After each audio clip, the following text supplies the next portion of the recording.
Kitu ambacho watu hawakijui, boxing haina hela. Yaani sisi ndio tunapambana kutengeneza mazingira rafiki ya maboksa wawe na hela, maboksa ambao wakati mwingine wanatukosea adabu, kutuongelea vibaya nyuma pazia, lakini sisi kaka zao tunajaribu kuweka nguvu na jitihada kubwa kuhakikisha labda yanaweza kubadilisha maisha yao kwa namna fulani.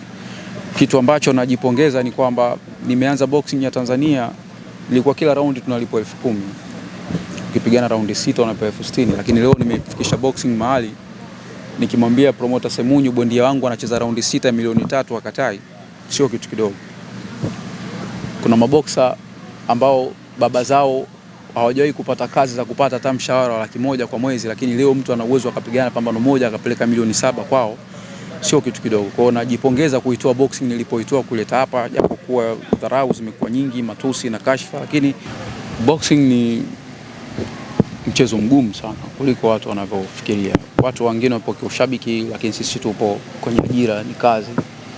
Kwa hiyo mimi na elimu kubwa sana na uelewa mpana katika sanaa ya mapigano, hasa kwenye boxing. Kwa hivyo najua na yeye ana vyake. Sasa nachoweza kuahidi kuwa nitasimama upande wangu kama Mtanzania kurudisha heshima ya nchi yangu. Haya mengine tumwachie Mungu. Ndio boxer mwenye washabiki wengi duniani kutoka Tanzania, ndio boxer mwenye washabiki wengi Tanzania, ndio boxer anayegusa hisia za watu wengi, anayependwa na watu wengi, anayefuatiliwa na watu wengi, na ndio mtu pekee ambaye boxing inanihitaji kuliko ninavyohitaji kwa sasa. Kwa hiyo hakuna namna uwezi kulitaja jina langu ukawa salama kwenye boxing. Nafikiri hiyo inaweza kutosha. Nikienda nayo katika sura ya kisasi, manake nitapigana. Kwa hiyo inaweza ikatokea knockout raundi ya kwanza, ya pili, ya tatu, ambapo mimi binafsi haitanifurahisha kwa sababu nimejiandaa. Yani nataka, unajua kuna watu wengi wameibua mjadala na maswali mengi wanaposikia Mwakinyo anajiita professional boxer. Sasa kuna namna ya kuitofautisha ile professional boxer na boxer yenyewe. Umeelewa?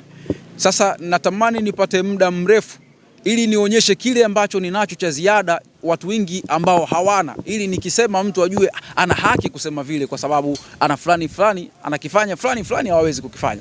Natamani tufike huko. Lakini nikibeba hisia za kisasi, maana yake nitakwenda kwenye vita ambavyo haitakuwa nzuri kwangu. Naweza kushinda hivyo, lakini bado nitakuwa nimefanya mazoezi miezi 8 7, vitu ambavyo ninavyo bora wanaviona wanaonisimamia mazoezini, hawavioni watu wengi ambao watakuwa wamejaa kwenye hadhira siku ile wanataka wanione. Kwa hiyo tuende nayo kuwa tunahitajika tupate matokeo mazuri kwenye hilo pambano, kuleta heshima ya nchi, lakini pia kuonyesha mchezo mzuri ambao utafanya kila mtu aone thamani na umuhimu wangu wa kuendelea kwa kwenye tasnia.